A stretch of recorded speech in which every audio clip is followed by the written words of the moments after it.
Hey, welcome back, guys. As you can see here, I picked up a new GPU. Well, I picked up about a month ago, and although it's for another build, I do plan on testing it against my current card, which happens to be a BIOS overclocked Radeon R9 Fury.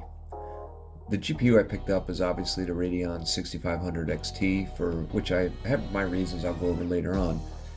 And just a quick look at the GPUs side by side. The physical size difference is pretty obvious, and not just the cooler, but even the actual PCB. This would be like comparing an old gas-guzzling V8 to a newer turbocharged four-cylinder, I think.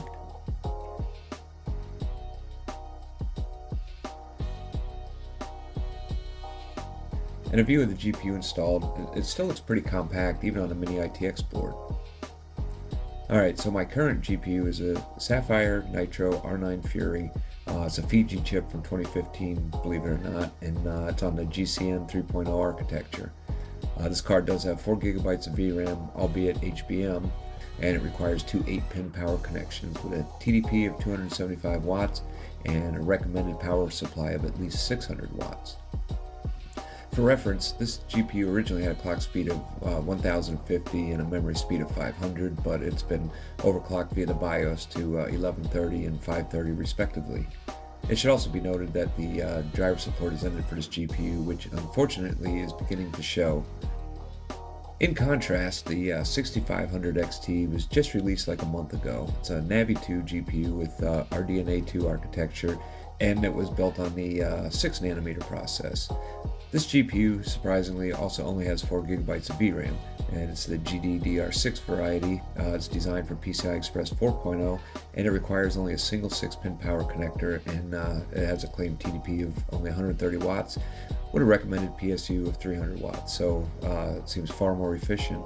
Some other interesting facts about this card is that it runs on PCIe X4 and it has a paltry 64-bit memory bus. However, it is a much newer technology with an impressively high clock rate, and it does support some newer features that the Fiji card cannot. This card also lacks hardware encoding capability, so if that's a feature you depend on, this would also be a consideration for you.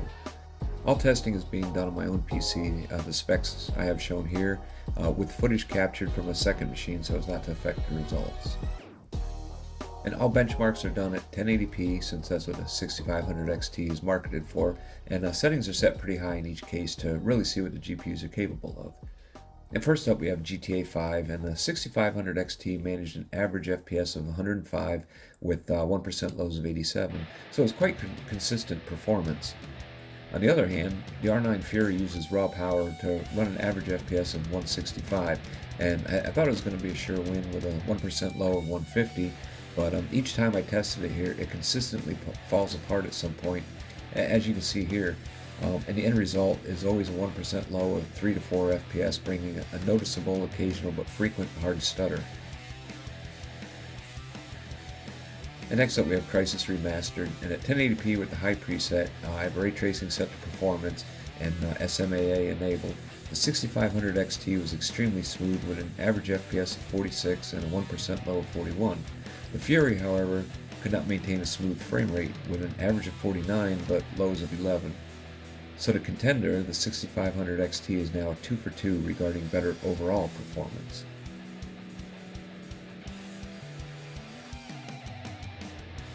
And next up we have Rage 2, and this is a game that I absolutely love.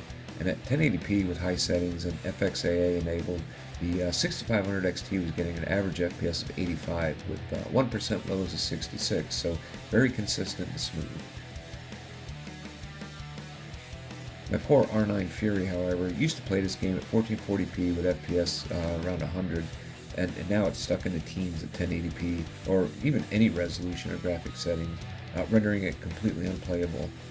Sadly, this is one of the issues I've been having once driver support ended.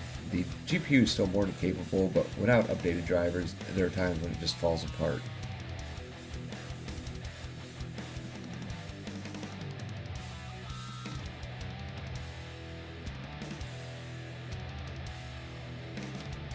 And Resident Evil 2 is a game where Fury really shined.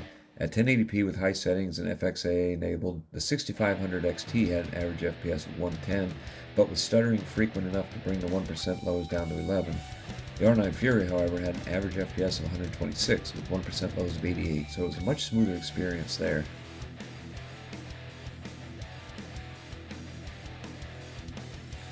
But not to be discouraged, the 6500 XT did run a nice smooth 60 FPS with VSync enabled.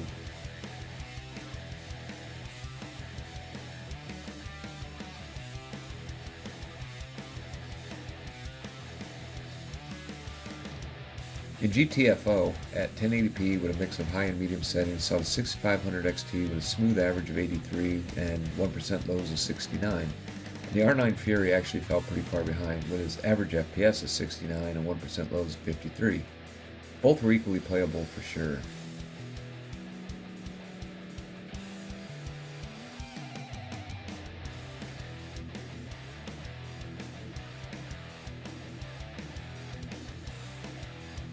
And I just ran the in-game benchmark for Shadow of the Tomb Raider 1080p with high settings, ultra textures, and there was another surprise at the end. The 6500 XT had an average FPS for the entire benchmark of 68, while the R9 Fury could only do 57. I had extremely high hopes going into this that the R9 Fury would practically dominate, but it really isn't looking that way at all. So Doom at 1080p, ultra settings was yet another surprise. The 6500 XT ran very well at 161 FPS average with lows of 121, while the R9 Fury struggled along at 83 with lows of 42. Once again, this is a result I totally did not expect, and I always run multiple runs just to make sure it isn't some Windows background task issue or something else uncommon. And no, this is just the performance of the R9 Fury in 2022.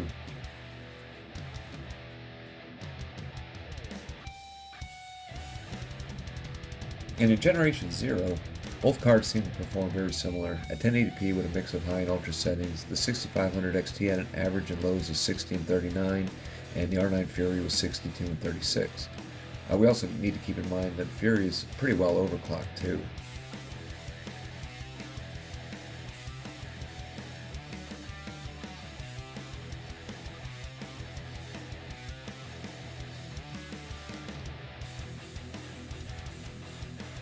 In Wreckfest, which is a game I play daily, at 1080p high, the 6500 XT actually struggled with an average FPS of 39 and lows of 22, while the R9 Fury cruised along at 79 for an average with lows of 42. This could very well be a temporary issue for the 6500 XT that could be fixed in a driver update, or it could simply be a matter of reducing settings to lower the VRAM usage or load on the core for this particular game.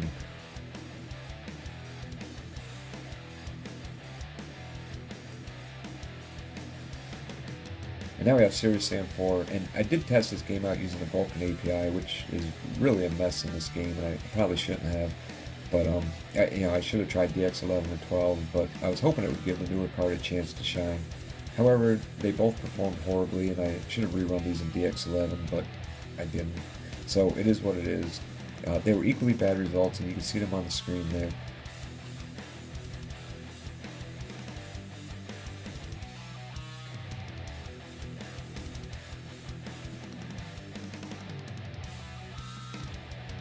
And last but not least, I ran Red Dead Redemption 2 at 1080p with a mix of high and medium settings with ultra textures, and both cards did equally well, with an average FPS in the upper 60s and 1% lows around 50. Whether in the middle of nowhere or in the middle of town, the performance was very similar, so not much else to add to that, except once again, the R9 Fury is pretty well overclocked in this contest. The 6500 XT is not.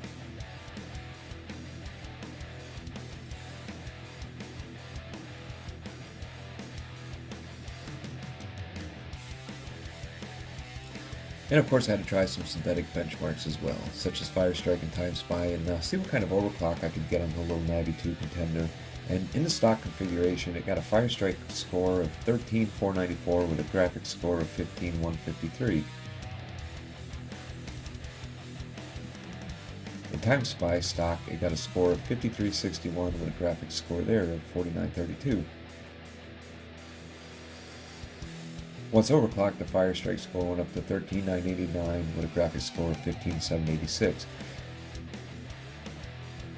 And continuing to push it a little further, it did manage to score 14,162 with a graphics score of 16,013. compared to the overclocked R9 Fury, which is a much more power-hungry GPU. That got a score of 15,156 with a graphics score of 16,687. These scores also put us in the top 3 spots for this combination in Firestrike, so that was interesting to see. In Time Spy, we topped out at 5578 with a graphics score of 5152, compared to the R9 Fury at 5600 and 5187 for the graphics score. And unfortunately, we only managed to place third with this combination in Time Spy, but the top scores were the CPU overclock and the GPU at clocks that I just couldn't reach with this particular one. So in conclusion, I know the 6500 XT is a GPU that's got nothing but bad reviews, but the reality is that it is still the cheapest option I can find, and while not at MSRP, you do have to keep in mind nothing right now is at MSRP. Also for the price, it seemed to overall perform better than my old R9 Fury, which was a flagship GPU back in the day with a flagship MSRP, and it's only going to fall further behind now that there is no driver support. So while this particular GPU is purchased for someone else's build, I'll probably end up buying one for myself as well, at least as a stopgap until the rest of the GPUs become reasonably priced again.